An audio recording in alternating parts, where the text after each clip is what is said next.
अस्सलाम वालेकुम, सिटी के साथ मैं हूँ आपकी मेज़बान मैमूना नसीम। उम्मीद करती हूँ सब खैर आफियत से होंगे, अच्छी और हँसी-खुशी ज़िंदगी गुज़ारे हों। सैटरडे का दिन है, आप लोग छुट्टी पर भी होंगे कुछ लोग और कुछ लोग ऑफ़िसेज़ में भी होंगे, लेकिन जो लोग छुट्टी पर होंगे, आज वो लोग हमारा शो ज़रूर देखें और मैं चाहती हूँ कि आप लोग देखें क्योंकि हम लोग आप लोगों के लिए कोई हमेशा ऐसी इन्फॉर्मेशन लेके आते हैं, जो सब देखने वालों के लिए बहुत ज़्यादा इन्फॉर्मेशन होती है, जो जिसमें आप लोगों को ज़िंदगी के कोई भी पॉइंट ऐसा होता है जहाँ आप लोग फँस जाते हैं, आप लोगों को हम लोग क्वेश्चंस के थ्रू आंसर्स देते हैं और आप लोगों की चीज़ें क्लियर हो जाती हैं माइंड में। आप लोग उससे कुछ ना कुछ हासिल ही करते हैं, कुछ आप लोगों का नुकसान नहीं होता है। टॉपिक जिसपे हम आज बात करेंगे, हम लोग बात करेंगे कि बैरून मुल्क पाकिस्तानी जो लोग रहते हैं, उनके लिए सरमायाकारी के कौन-कौन से अपॉर्च्युनिटीज़ हैं, कौन-कौन से मौक़े हैं। इस टॉपिक पे बात करने के लिए हमारे पास जो गेस्ट मौजूद हैं, वो सफ़ीउल्लाह साहब हैं। अस्सलाम वालेकुम सर। वालेकुम अस्सलाम मैमुना, कैसी हैं आप? अल्लाह का शुक्र अल्हम्दुलिल्लाह। सर आप कैसे हैं? अल्हम्दुलिल्लाह, अल्लाह का एहसान है। मैं बताती चलूँ सर जो है वो ट्रेनर हैं ई अकेडमी, इसके अलावा इल्मी सिटी में इल्मी इल्मी दुनिया है, सेक्शन हेड है ग्लोबल बैंकिंग अल्फिनार ग्रुप के। जिन लोगों ने अभी हमें जॉइन किया मैं आप लोगों को बता दूँ, आप लोग क्वेश्चंस पूछें, हम लोग आप लोगों के क्वेश्चंस के आंसर ज़रूर देंगे। हम लोग बात कर रहे हैं जो लोग बैरून मुल्क रहते हैं उनके लिए बिज़नेस अपॉर्च्युनिटीज़, सरमायाकारी अपॉर्च्युनिटीज़ कौन-कौन सी होती हैं, किस तरह उनको स्टार्टअप करना चाहिए और उनको क्यों करना चाहिए और क्यों नहीं करना चाहिए, उनको क्या-क्या चीज़ें प्रोवाइड की जा सकती हैं, किस तरह वो उनके लिए बेनिफिशियल होते हैं। सर सबसे पहले तो मैं चाहती हूँ कि आप बताएं ना कि फाइनेंशियल मैटर्स को किस तरह हम लोग हैंडल करें और हमारी बेसिक अंडरस्टैंडिंग क्या होनी चाहिए। बहुत शुक्रिया आपका और इल्मी सिटी का भी जो है वो मौका दिया इस पर बात करने का। मैं वो इसकी बेसिक लेवल से इसकी बात स्टार्ट करते हैं और मैं पहले ही शुरू में स्टार्ट सबको बता दूं कि आज हम खास तौर पे बात करेंगे रोशन डिजिटल अकाउंट के बारे में, जो कि पाकिस्तानी गवर्नमेंट ने लॉन्च किया है नया। उसके अलावा नया पाकिस्तान सर्टिफिकेट जो कि ओवरसीज पाकिस्तानी के लिए गवर्नमेंट ने अनाउंस किया, सॉरी। तो ये दो मेन टॉपिक होंगे, उसके अलावा भी जो भी सवाल आएंगे उसके ऊपर बात कर लेंगे। अच्छा, मेनली मैं बता दूं क्योंकि ये दोनों टॉपिक कोई इतने छोटे और इतने सिंपल नहीं है कि हम इस 30 मिनट्स के अंदर पूरा कवर कर लें, तो इसीलिए इन्हीं दोनों टॉपिक के ऊपर पूरी कॉम्प्रिहेंसिव वीडियो जो है मैंने अपलोड कर दी है अपने चैनल पर, जिसका नाम है सफीउल्लाह वसीउल्लाह। उसका लिंक मैं शेयर कर दूंगा। इसकी कंप्लीट वीडियो आप लोग देख सकते हैं ताकि आपको इसमें इन्वेस्ट करने का पूरा भरपूर तरीका पता चल जाए। अच्छा मैमुना, तुम्हारा जो पहला सवाल है वो ये है कि देख सकते हैं फाइनेंशियल मैटर्स को। इसकी छोटी सी मिसाल देता हूँ। तो मैं याद है थोड़ा अर्से पहले मैं एक सैलून में गया बाल कटवाने के लिए ना, तो जाहिर सी बात है जो पाकिस्तानी होते हैं ज्यादातर उसमें वो मेरे ख्याल से पेशावर से था वो आदमी, तो था बड़ा जबरदस्त हेयर ड्रेसर ना, नाम बड़ा सुना था उसका। तो एकदम उसको जो है ना वो बातों बातों में मुझे उसको ये पता चला कि मैं इन चीजों को समझता हूँ, पैसा भेजना लाना पाकिस्तान फलाना ढिमका ये वो। तो उसने मुझसे थोड़ा सा जिक्र किया तो कहने लगा, एकदम उसने एक रसीद निकाली जेब से और कहा कि मैं ये पैसे भेजता हूँ पाकिस्तान और हर महीने जो है ना जब मैं भेजता हूँ तो इसमें से 25 रियाल जो है ना कट जाते। तो मैंने बोला 25 रियाल क्यों कटते हैं? तो कहने लगा पता नहीं, तो फीस होती होगी। उसको पता ही नहीं था। तो मैंने फिर उसको समझाया कि तुम जिस वेस्टर्न यूनियन से पैसा भेजते हो इसलिए 25 रियाल कट जाते हैं, अगर तुम पाकिस्तान के बैंक में भेजोगे तो वो फ्री में चले जाएंगे, ये 25 रियाल तुम्हारे नहीं कटेंगे। ये बड़ी बेसिक बात बता रहा हूँ। अच्छा, उसको इसका बिल्कुल इल्म नहीं था। तो ये बात मैं हमेशा करता हूँ कि हर इंसान को, चाहे जरूरी नहीं है कि वो फाइनेंस में ही काम करता हो, चाहे वो दुनिया की किसी भी फील्ड में काम करता हो, उसको फाइनेंस की बेसिक नॉलेज जरूर आनी चाहिए। मिसाल के तौर पे आप बैंक जाते हैं, कोई हाउस फाइनेंसिंग लेते हैं, कोई बड़ी लीज पर लेते हैं और कुछ भी लेते हैं, आप बस एग्रीमेंट साइन कर देते हैं, उसको ना पढ़ते हैं ना कुछ करते हैं। 20-20, 25-25 पेज के एग्रीमेंट्स होते हैं, लेकिन उसके अंदर बहुत सी ऐसी चीजें हो सकती हैं। अजान हो रही है मेरे ख्याल से। जी सर। वेट कर ले। ठीक हो, ठीक हो।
जी मैमूना, तो बात ये हो रही थी कि बेसिक लेवल की जो फाइनेंस की नॉलेज है वो सबके पास होना बहुत जरूरी है, वरना आप दुनिया वालों के हाथों बहुत बेवकूफ बन सकते हैं। तो इसलिए मैं हमेशा कहता हूँ सब लोग जो भी जिस फील्ड में भी है वो इतनी नॉलेज फाइनेंस की जरूर हासिल करें कि उनको जो है एक माशरे में वो हर चीजों को समझ सके, छोटे मोटे एग्रीमेंट्स को, छोटे मोटे रेट्स को, और पैसा लेना देना। और ये बच्चों के लिए खास तौर पे, बच्चों को खास तौर पे स्कूल लेवल से फाइनेंशियल मैटर्स की नॉलेज देनी चाहिए। इसके ऊपर भी बच्चों के लिए मैंने फाइनेंशियल मैटर्स की हमारा सर के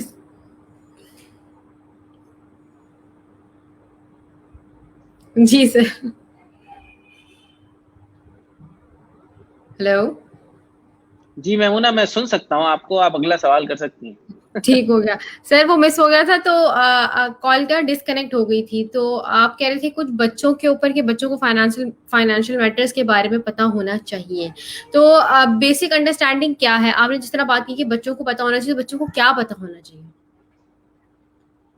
वेरी नाइस। देखिए, मिसाल के तौर पे जो रोजमर्रा की चीजें आप लोग करते हैं ना, जैसे अगर मैं बैंक जा रहा हूँ किसी काम के लिए, तो मैं अपने साथ अपने बच्चे को ले जाऊं बैंक, ठीक है ना, और बैंक में जाने के बाद उसको कम से कम ये सिखा दूं कि बेटा ये एटीएम होता है, इसमें कार्ड जाता है, ये इसका नंबर होता है, इससे पैसे बाहर आते हैं, इस तरीके से। बैंक में जाके आप उसको विंडोज दिखा सकते हैं, बेटा ये टेलर की विंडो है, ये कैशियर की विंडो है, यहाँ ऑपरेशनल मैटर्स होते हैं। ये मैंने एक मिसाल दी। इसी तरीके से आप दुकान वगैरह में जाते हैं, पैसों का लेन देन बच्चों से करवाएं, उनसे गिनवाएं पैसे, उसको समझ दिलवाएं नोट की कि ये असली नकली में फर्क क्या होता है। उसके अलावा जब आप जो भी फाइनेंशियल मैटर में आप खुद इन्वॉल्व हैं, सबसे पहला पॉइंट बता रहा हूँ, अपने बच्चों को उसमें साथ रखना शुरू करें। जैसे हम लोग मस्जिद जाते हैं नमाज पढ़ने के लिए, तो बच्चे को साथ ले जाते हैं ना, ये सोच के कि यार बच्चे को वहां का माहौल दिखेगा तो वो भी नमाज पढ़ने की उसको आदत पड़ेगी। बिल्कुल इसी तरीके से जब भी आप कोई फाइनेंशियल मैटर्स के ऊपर काम करें, तो उसमें अपने बच्चों को शामिल रखें और उनको उसके ऊपर गाइड करते रहें बेसिक लेवल के ऊपर, ताकि उनका जो है वो बचपन से ही दिमाग में ये चीजें आना शुरू हो जाए कि हाँ यार, फाइनेंशियल मैटर्स होते हैं, बैंकिंग मैटर्स होते हैं, उनको मैनेज और समझा जाता है। ये सबसे बेसिक पॉइंट था शेयर किया। ठीक हो गया सर। जो फैक्टर्स हैं, अगर अभी हम बैरून मुल्क सरमायाकारी की बात करें, तो हमें कौन कौन से फैक्टर्स इस तरह हैं जिनको कंसिडर करना चाहिए सरमायाकारी करने से पहले और सरमाया करने के बाद?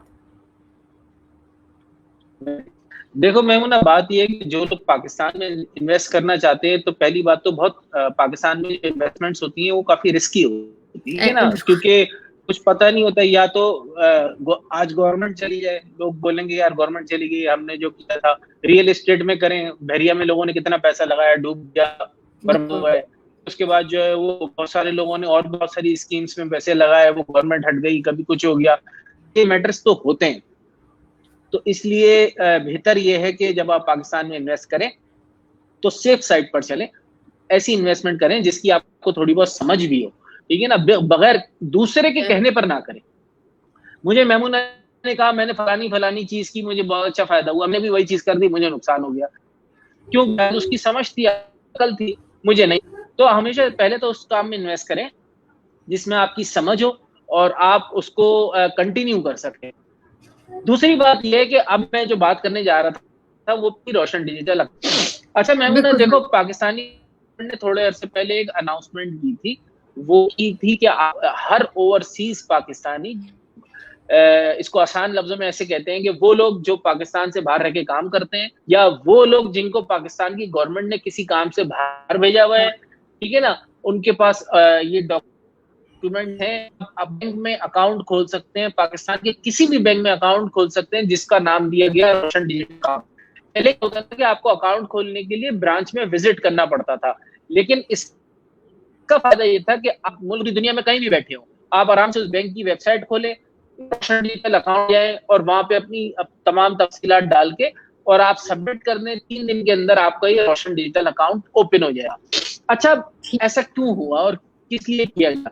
वो इसलिए किया गया कि भाई देखें, पाकिस्तान की गवर्नमेंट ये चाहती है कि हमारे मुल्क में पैसा है, ठीक है ना। पैसा आने के लिए वो यही है कि जब बाहर बैठे ममालिक में लोगों के अकाउंट खुले होंगे तो वो आराम से पैसा पाकिस्तान भेजेंगे, ठीक है। तो रेमिटेंस आएगी पाकिस्तान में, ये एक मैक्रो इकोनॉमिक इंडिकेटर होता है जो, और पाकिस्तान इसके ऊपर बहुत ज्यादा डिपेंड करता है, ठीक है। दूसरी बात के जैसे हुंडी, हवाले, इन सब चीजों से बचेंगे, करप्शन कम होगी, बैंकिंग चैनल से पैसा आएगा तो रिकॉर्ड होगा, ये सारी चीजें पाकिस्तानी ने सोची। अब ओवरसीज पाकिस्तानी इसके लिए भी फायदा इसमें ये था, यार घर बैठे आराम से आपने अकाउंट खोल लिया और अब आप उसमें पैसे ट्रांसफर कर सकते हैं। जो सबसे बड़ा फायदा इस अकाउंट का था वो ये था कि होता ये कि जब आप पाकिस्तान पैसे भेजना तो इतना मुश्किल नहीं होता, लेकिन सब मंगवाना है तो समझ लें कि आपको नानी याद आ जाएगी, आप बिल्कुल आप बंद हो जाएंगे, आपको समझ में नहीं आएगा मैं करूंगी। मैं तो कॉर्पोरेट लेवल पे काम करता हूँ, तो जब पाकिस्तान से लीगल पैसा भी मंगवाना हो ना तो ऐसा लगता है कि जैसे मैं दुनिया का सबसे बड़ा मुजरिम हूँ, ठीक है ना। आप अपने तमाम कागजात, तमाम चीजें, सब कुछ अपना जो है ना वो घर बार सब खोल के बैठ जाते हैं, लेकिन फिर भी उनकी जो क्वेरीज है वो खत्म नहीं होती। तो ये एक बहुत बड़ी मुश्किल थी। तो इस रोशन डिजिटल अकाउंट में ये आपको जो है ना अपॉर्चुनिटी दी गई कि इसमें रिकॉर्ड होगा, अगर मैंने 10 रुपए बाहर से भेजे तो वही 10 रुपए मैं उसके अकाउंट से वापस भी मंगवा सकता हूँ। ये आसान लफ्जों में समझा रहा हूँ। तो ये एक बहुत बड़ी अपॉर्चुनिटी है ओवरसीज पाकिस्तान की कि वो इसमें जो पैसा भेजेंगे वही पैसा वो उसमें से वापस भी मंगवा सकते हैं। तो ये उनके लिए एक आसानी हो गई, ये कि कभी उनको जरूरत पड़ जाए या कुछ हो तो वो इसका इस्तेमाल कर सकते हैं। रोशन डिजिटल अकाउंट में लोग एक तो आप बाहर से, दूसरा कोई और नॉन रेजिडेंट अकाउंट खुला हुआ है और तो उससे भी आप इसको फंड कर सकते हैं। ये पहली चीज रोशन डिजिटल अकाउंट की। इसका मैंने आगे बता दिया मैमूना, अगर इस अकाउंट के बारे में पूरी तफसील चाहिए, डिटेल तफसील चाहिए तो उसका लिंक भी शेयर कर दूंगा और आप लोग वहां जाके देख भी सकते हैं यूट्यूब के ऊपर। ठीक। अच्छा, अब हाँ मैमूना आप बोलो। सर मेरे माइंड में क्वेश्चन था कि हम लोग पाकिस्तान से भी उस अकाउंट में पैसे जो है वो शिफ्ट कर सकते हैं? पाकिस्तान के आप दूसरे अकाउंट से पैसा उस अकाउंट में उस सूरत में शिफ्ट कर सकती हो जब आपका जो दूसरा अकाउंट है ना वो नॉन रेजिडेंट अकाउंट हो। नॉन रेजिडेंट अकाउंट, ठीक है। यानी 2 किस्म के अकाउंट खोल सकते हैं पाकिस्तान में। यानी कि मैं अगर पाकिस्तान आऊं और पाकिस्तान बैंक में जाके बोलूं मुझे अकाउंट खोलना है, वो बोलेंगे यार आप तो सऊदी अरब में रहते हो, ठीक है ना, तो आपको लोकल अकाउंट खोलना है या नॉन रेजिडेंट अकाउंट खोलना है। जब हम आते हैं हमें इकामा मिलता है ना, आप तो रह चुकी मदीना में, आपका इकामा था, वो इकामे के ऊपर लिखा हुआ होता है ना रेजिडेंट्स, यानी कि आप सऊदी अरब की रेजिडेंट हो।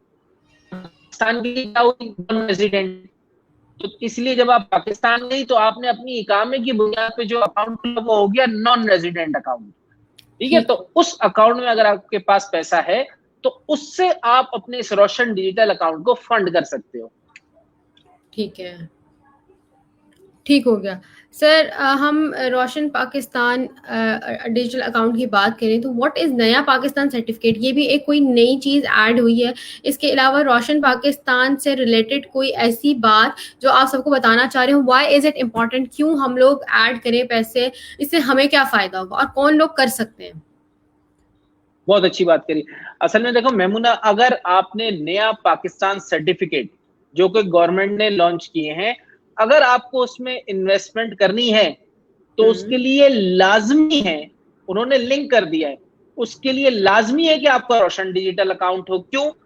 क्योंकि उसमें इन्वेस्टमेंट की ही सिर्फ इसी अकाउंट से जा सकती है, यानी आप किसी और अपने अकाउंट से उसमें इन्वेस्टमेंट नहीं कर सकते। अब मिसाल के तौर पर मैंने रोशन डिजिटल अकाउंट खोला, उसके बाद मैं मिसाल के तौर पे मैंने एबीसी बैंक में रोशन डिजिटल अकाउंट खोल लिया। अब उसी एबीसी बैंक की वेबसाइट पे मैं जाऊंगा और अपने जहां मैंने अकाउंट खोला और वहीं पे एक ऑप्शन आ रहा होगा इन्वेस्ट इन नया पाकिस्तान सर्टिफिकेट, तो मैं अपने उसी अकाउंट में जो मेरे पैसे हैं उसी में से इन्वेस्ट कर सकता हूँ नया पाकिस्तान सर्टिफिकेट में।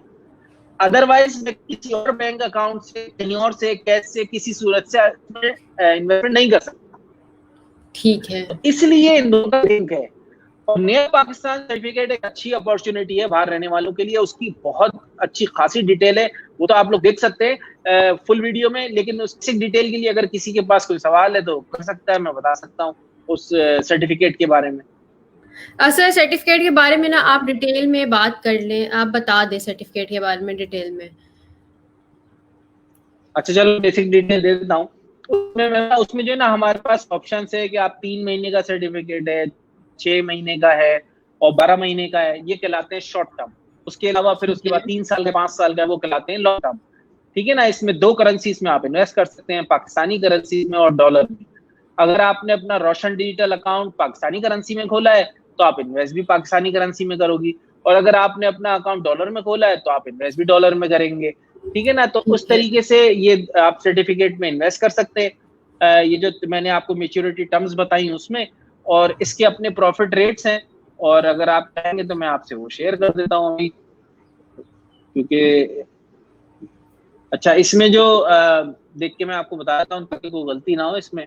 अगर डॉलर की मैं आपको बात करूं तो 3 महीने का जो सर्टिफिकेट है उस पर 5.5% है, 6 महीने वाले पे 6% है, 12 महीने पे 6.5% है, 3 साल वाले पे 6.75 और 5 साल वाले पे 7%। ये जो रेट्स मैंने आपको बताई ये पर एनम है, यानी ये सालाना रेट होते हैं। इसी तरह जो पाकिस्तानी करेंसी के अगर सर्टिफिकेट में आप इन्वेस्ट करते हैं तो उसमें 3 महीने वाले पे 9.5, 6 महीने पे 10, 12 महीने पे 10.5, 3 साल वाले पे 10.75 और 5 साल वाले पे 11%। ये प्रॉफिट रेट्स हैं इसके, जो कि सालाना है, जो मैं समझता हूँ बेहतर रेट्स हैं, इंटरनेशनल मार्केट से कंपेयर करें तो बेहतर रेट है। अब ये एक स्कीम है नया पाकिस्तान सर्टिफिकेट की, जो मैं समझता हूँ कि ओवरसीज पाकिस्तानी जितने भी हैं कम से कम इसकी डिटेल को समझे जरूर, इसको देखें समझे जरूर, और उसके बाद वो आपकी मर्जी है, आप इन्वेस्ट करना चाहते हैं तो करें, नहीं करना चाहते हैं नहीं करें। लेकिन अच्छा इसी में जो है अब एक शरिया कंप्लायंट भी लॉन्च होने वाला है। शरिया कंप्लायंट यानी कि ये तो मैं ये पूछना चाहती थी कि कोई इस्लामिक अपॉर्चुनिटी है अवेलेबल इस तरह की, क्योंकि कुछ लोगों को इश्यूज होते हैं, कुछ लोगों के क्लैरिटी नहीं है अभी भी काफी बैंकिंग से रिलेटेड। तो इस्लामिक अपॉर्चुनिटीज क्या हैं अकॉर्डिंग टू आवर दीन? इसमें यही कि देखो ये सारे जो अभी सर्टिफिकेट इनिशियली स्टार्ट हुए वो सारे कमर्शियल बैंक से हुए ना, तो उसी में यही सवाल और यही चीजें लोगों ने जो है लोगों के जहन में थी। तो स्टेट बैंक के सर्कुलर में उन्होंने मेंशन किया है कि नया पाकिस्तान सर्टिफिकेट जो कि शरिया कंप्लायंट होगा वो सिर्फ अभी मिजान बैंक से स्टार्ट होगा। तो उसकी भी सेम यही डिटेल है सारी, लेकिन प्रॉफिट रेट्स वगैरह उसके जो है ना आपको वो मिजान बैंक की वेबसाइट पे रैंडमली चेक करने पड़ते हैं, क्योंकि इस्लामिक सर्टिफिकेट में प्रॉफिट ना कभी भी फिक्स नहीं होता है इस्लामिक में ना, जो प्रॉफिट एंड लॉस बेसिस पे ऊपर होता है, तो वो उसमें वो मूव हो सकता है, तो इसलिए उसके फिक्स नहीं है। तो लेकिन होते करीब करीब ऐसे ही, तो वो भी उसकी भी स्टार्टिंग हो गई है। और इस्लामिक नया पाकिस्तान सर्टिफिकेट की भी कंप्लीट डिटेल्स जो है ना वो मैंने वो भी अपलोड किए हैं, लोग चाहें तो वो भी देख सकते हैं। सर बेसिक क्या है, क्या चीज है इस्लामिक सर्टिफिकेशन की, नया पाकिस्तान सर्टिफिकेशन? देखो वो हाँ उसमें इस्लामिक इसलिए होता है क्योंकि एक इस्लामिक टर्म है डिमिनिशिंग मुशारका, ठीक है ना। वो मेरा ख्याल है कि बल्कि वो बहुत ज्यादा कॉम्प्लिकेटेड में चला जाऊंगा, अभी उस पर बात नहीं करते। अभी हम बात करेंगे सिंपल बात करेंगे। इस्लामिक टर्म इस्लामिक में यह है कि देखो उसको आप ये समझें कि उस सर्टिफिकेट में जब आप पैसा लगाएंगे तो वो सर्टिफिकेट बनेगा वहां पे, ठीक है। वो डिमिनिशिंग मुशारका नहीं होगा, वो डिफरेंट होगा, वो एक पूल बनेगा, समझा देता हूँ, और वो मुदारबा बेसिस पे होगा। और उस पूल के अंदर जो है ना वो पैसे आएंगे सबके। अगर डॉलर के आएंगे तो 20 मिलियन डॉलर तक का एक पूल होगा, और अगर पाकिस्तानी करेंसी आएगी तो वो 1 अरब या 1 अरब से कुछ रेंज है उसकी 4-5 अरब तक की उसमें आएंगे। अब होगा पूल के अंदर जो पैसे जमा होंगे ना वो गवर्नमेंट को जब भी किसी स्ट्रक्चर में पैसा लगाना होगा तो गवर्नमेंट को फाइनेंसिंग होगी उस पैसे से, ठीक है। और गवर्नमेंट को फाइनेंसिंग होगी और उसके ऊपर एक रेशो तय हो जाएगा प्रॉफिट बेसिस का, और उस रेशो में वो आपको भी मिल जाएगा, और जो है ना इस तरीके से चलेगा। हम उसके लिए SVPs क्रिएट की जाती हैं, वो कहलाती हैं स्पेशल पर्पस व्हीकल, और वो स्पेशल पर्पस व्हीकल जो होती है ना वो काम करेंगी उसके ऊपर, मुदारबा पूल के ऊपर, और वो उसमें से आपको भी शेयरिंग में मिलेगी, और जो भी जिसने बांटा है वो बढ़ जाएगा, आपको अपना प्रॉफिट मिल जाएगा। इस्लामिक के लिए मैं हमेशा एक बात बताता हूँ सबको, क्योंकि मैंने जब ये वीडियो लगाई थी अपने चैनल पर इतने सवाल आए और इतने क्रॉस क्वेश्चन आए, एक साहब ने तो ये तक बोला कि यार आप झूठ बोलते हैं, आपने घर में दाढ़ी भी रखी हुई है और इस्लाम के नाम पे आप झूठ बोल रहे हैं फलाना ढिमका।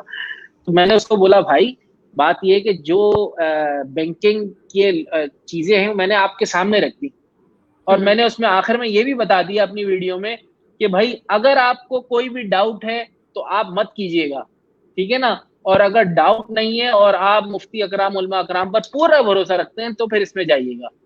तो इस तरीके से होता है ऐसी बातों में। तो बात ये है कि हाँ, तो इस्लामिक बैंकिंग में देखो मैंने खुद भी बहुत वक्त गुजारा है, बैंक इस्लामी में, मिजान बैंक में, बैंक अल-बिलाद में बहुत अरसे मैंने काम किया है।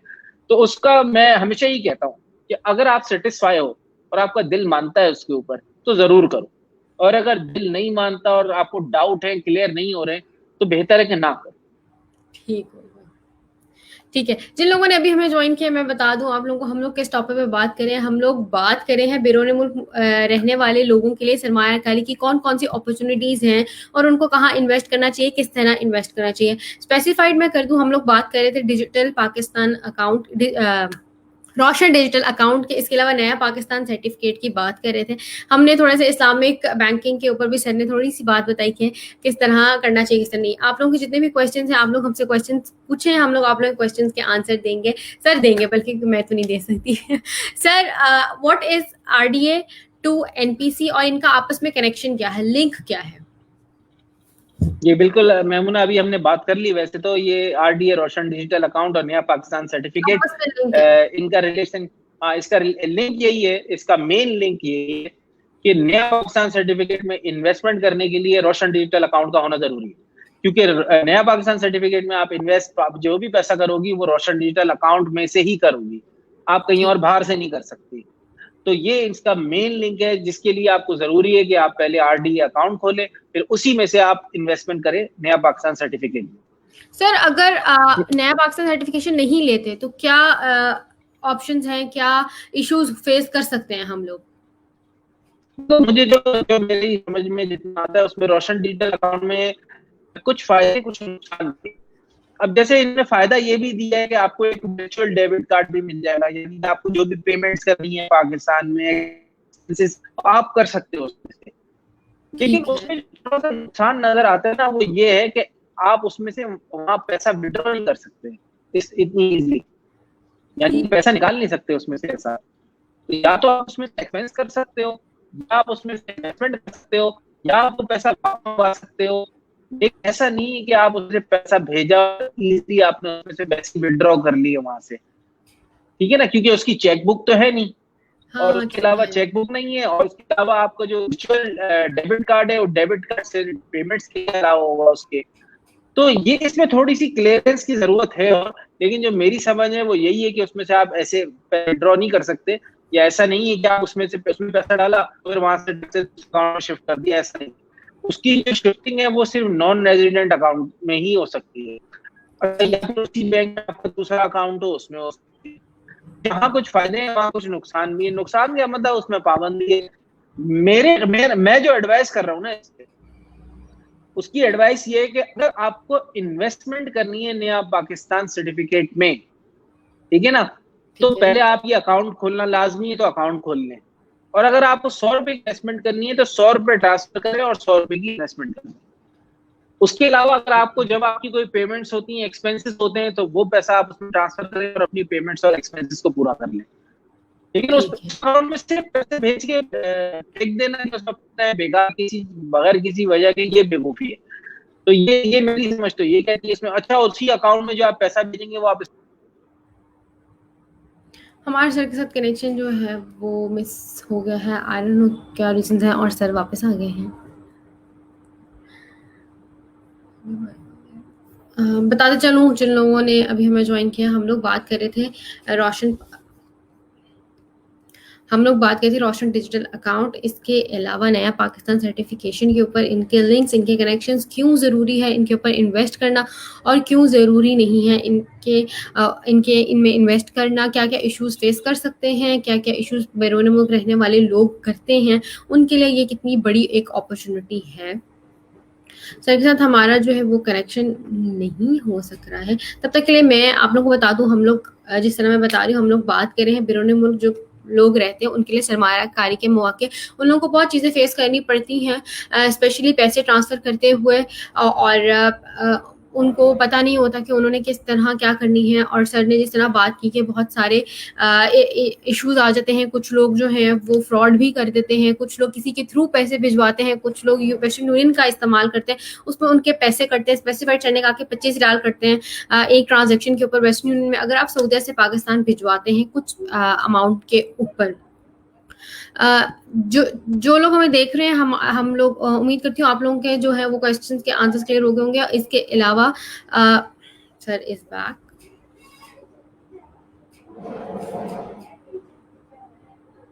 हेलो